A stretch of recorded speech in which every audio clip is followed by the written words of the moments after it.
नमस्कार, आप देख रहे हैं जेएमडी न्यूज। मैं हूं नंदिनी लाक्षाकार। जेएमडी न्यूज पर इस वक्त का बड़ा खुलासा आपको बता दें, जहां कानपुर के एक नामी स्कूल में धर्मांतरण का जिन सामने आया है। जी हां, एक बार फिर से धर्मांतरण का मामला सामने आया है, जहां सीएम योगी आदित्यनाथ लगातार धर्मांतरण को लेकर के सख्त नजर आते हैं। बता दें कि लगातार मामले में एफआईआर दर्ज हो रही है, गिरफ्तारियां की जा रही है, सख्त से सख्त कदम उठाए जा रहे हैं। उसके बावजूद ये मामला सामने आया है। बड़ा खुलासा जेएमडी न्यूज का आपको बता दें, जहां स्टूडेंट पर धर्मांतरण का दबाव डालने का आरोप है। तो कानपुर के स्कूल में धर्मांतरण का जिन सामने आया है। बता दें कि नाबालिग पर धर्मांतरण का आरोप, तो धर्मांतरण के लिए बता दें कि बहलाने फुसलाने का आरोप सामने आया है। बता दें कि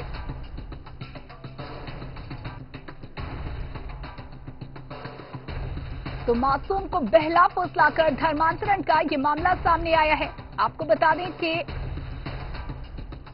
कानपुर के प्रतिष्ठित स्कूल से हैरान कर देने वाली ये खबर सामने आई है। बड़ा खुलासा इस वक्त का आपको बता रहे हैं। तो जेएमडी न्यूज का ये बड़ा खुलासा सामने आया है। कानपुर के प्रतिष्ठित स्कूल से हैरान कर देने वाली ये खबर सामने आई है। बता दें कि टीचर पर नाबालिग छात्र ने गंभीर आरोप लगाए हैं। तो स्टूडेंट पर धर्मांतरण का दबाव डालने का आरोप है। टीचर ईसाई धर्म अपनाने का दबाव बना रही थी, आरोप है पीड़ित का। इसके साथ ही आपको बता दें, और ये तस्वीरें हम आपको दिखा रहे हैं, और ये देखिए, ये वो चैट सामने आई है जो टीचर और स्टूडेंट के बीच देखी जा रही थी। किस तरीके की बातचीत लगातार टीचर की ओर से स्टूडेंट से, एक नाबालिग स्टूडेंट से की जा रही थी। और ये तस्वीरें हम आपको दिखा रहे हैं, ये वो चैट दिखा रहे हैं जिसमें किस तरीके की बातचीत टीचर और नाबालिग के बीच देखी जा रही है।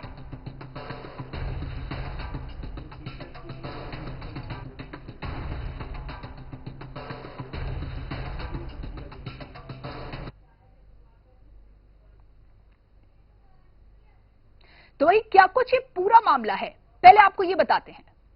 अच्छा बताइए, आप जिस स्कूल में पढ़ते हैं, क्या हुआ था आपके साथ में स्कूल में?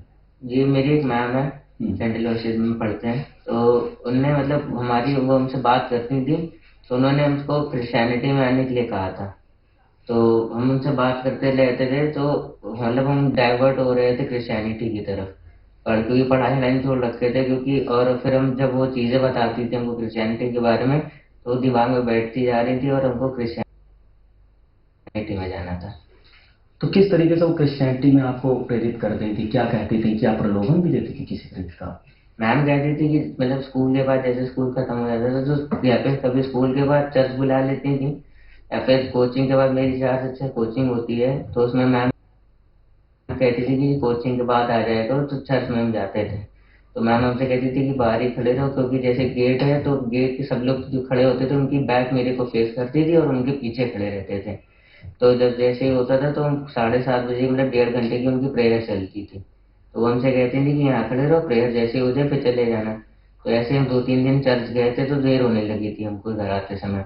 तो पिता पूछते थे कहाँ थे इतनी देर, तो बता देते थे कि जेड स्क्वायर में थे।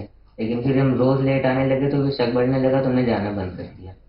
आपकी चोटी भी कटवाई थी मैम ने? कहाँ पे चोटी काटी थी? ये भी बताया जा रहा है कि जो आपकी शिखा थी उसको लेके मैडम ने कुछ कमेंट्स वगैरह किया जाता था, क्या ऐसा कुछ था? हमने उनसे पूछा था कि जो प्रीस्ट होते हैं वो बड़े बड़े बाल रखते हैं, क्या उसमें चोटी होती है?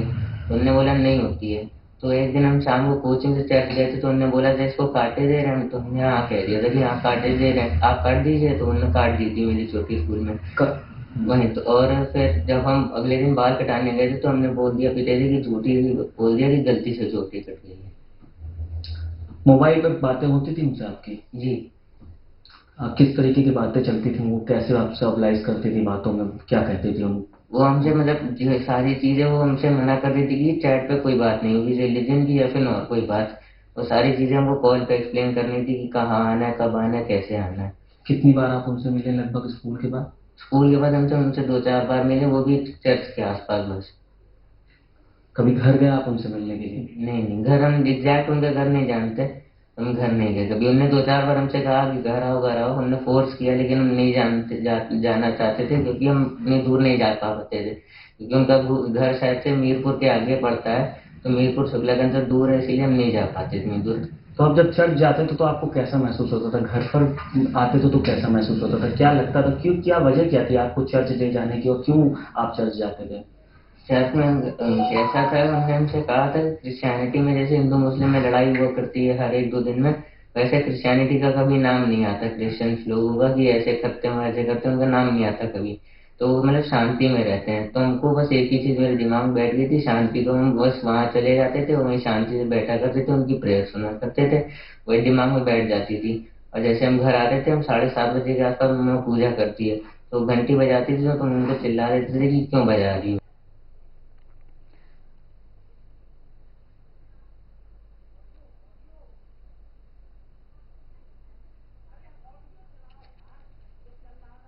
कॉल पे क्या बात करती थी वो आपसे, किस तरह की बातें होती थी? इसके अलावा रिलीजियंस को छोड़कर क्या बातें करती थी वो कॉल आपसे? पे दोस्ती फिर थी आपकी उनकी उनसे? जी वो हमसे बात मतलब एज अ फ्रेंड बात ही करती थी, वो हमसे सारी चीजें हमको मतलब एक्सप्रेस करती थी हमसे कि क्या क्या है अपने परिवार की, घर बार की, सब बात हमसे बताती थी। कोई रिलेशन डेवलपमेंट करना चाहती थी उन्होंने कभी आपको कहा कि हाँ मेरे साथ रिलेशन बनाओ, उसके बाद फिर हम आगे जाएंगे, कुछ ऐसा? ऐसा हमने उनको कुछ नहीं कहा, लेकिन हाँ उन्होंने बस इतना हमसे कहा था कि मतलब मेरे साथ रहना, ताकि हम तुमको सारी चीजें एक्सप्लेन कर पाए, सारी चीजें बता पाए। और हमने क्रिश्चियनिटी के ऊपर रिसर्च भी बहुत करी, और मेरी जो हिस्ट्री है यूट्यूब की, वो मतलब क्या क्या कहते हैं कि हम क्रिश्चियनिटी के बारे में सर्च करते रहते थे हर 5 मिनट में, क्योंकि हमको अच्छा लगने लगा था। तो उन्होंने ऐसा कुछ नहीं कहा कि रिलेशन बना लो ऐसा कुछ, लेकिन हाँ मेनली हम उनसे उनके साथ रिलेशनशिप में थे। अच्छा ये बताइए, और कितने आपके स्कूल में बच्चे हैं जो इस उनसे जुड़े हुए हैं ऐसे, फिर उनको भी वो ऐसे ही माइंड डाइवर्ट कर रही हैं, उनको मोटिवेट कर रही हैं? फिर हमको किसी और का तो नहीं पता कि किसके साथ नहीं थी, क्योंकि वो 24 घंटे मेरे साथ बात करती थी, तो मेरे हमको कभी ऐसा लगा नहीं कि किसी और से वो बात करती हैं। अच्छा, फादर जो स्कूल के प्रिंसिपल हैं वो क्या कहते थे आपसे वहां पे, उनके बारे में क्या कहते थे? आपको लेके उनसे कभी बात होती थी उनकी आपकी? वो हमसे बोलते थे क्या है, मतलब उनने शायद से बताया होगा फादर को, तो फादर जब भी कुछ पूछते थे हमसे तो हम कहते थे फादर सब ठीक है।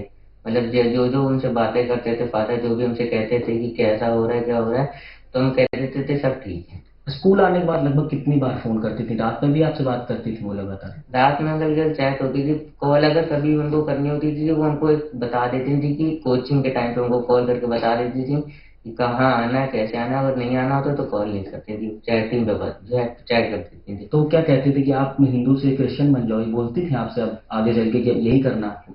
अंकल उन्होंने कभी डायरेक्टली तो नहीं बोला हमसे ये चीज, लेकिन जो उनका बिहेवियर था वो इसी ये शो कर रहा था कि उनको क्रिश्चियनिटी में जाना चाहते हैं। तो वो क्या हिंदू धर्म के बारे में वो क्या सिर्फ यही कहती थी हिंदू मुस्लिम झगड़े होते हैं, क्रिश्चियंस जो हैं वो बहुत पीसफुल रहते हैं, लेकिन हिंदुओं को लेकर इसके अलावा भी उनके मन में क्या, वो तो पहले एक हिंदू थी, बताया भी जा रहा है? जी उनके फादर ब्राह्मण थे, तो लेकिन हाँ कुछ एक और टीचर नाम है जिनका, वो कहते हैं हिंदू भीख मांगते हैं, उनकी कोई जात नहीं होती है। वो है मतलब पीवाईट हिस्ट्री पढ़ाती हैं, तो जैसे कुछ भी टॉपिक होता है वो घुमा फिरा के मतलब सरकार पे ला के रख देती हैं कि हिंदू भिखारी होते हैं। प्रिंसिपल की भी यही सोच है आपके वहाँ स्कूल के? जी प्रिंसिपल के पास ये टॉपिक रखा गया था कि हिंदू को ऐसा उन्होंने कहा है, तो वो सीनियर मोस्ट टीचर है पीवाईट मैम, तो उन्होंने मतलब डायरेक्टली मना कर दिया कि ठीक है कोई बात नहीं, अभी ऐसा टॉपिक स्कूल में नहीं उठेगा। ऐसी मैम ने पिछले ने क्लास टीचर से भी बात की थी, मैम ने हाँ कहा था कि हाँ ऐसी बात हुई है।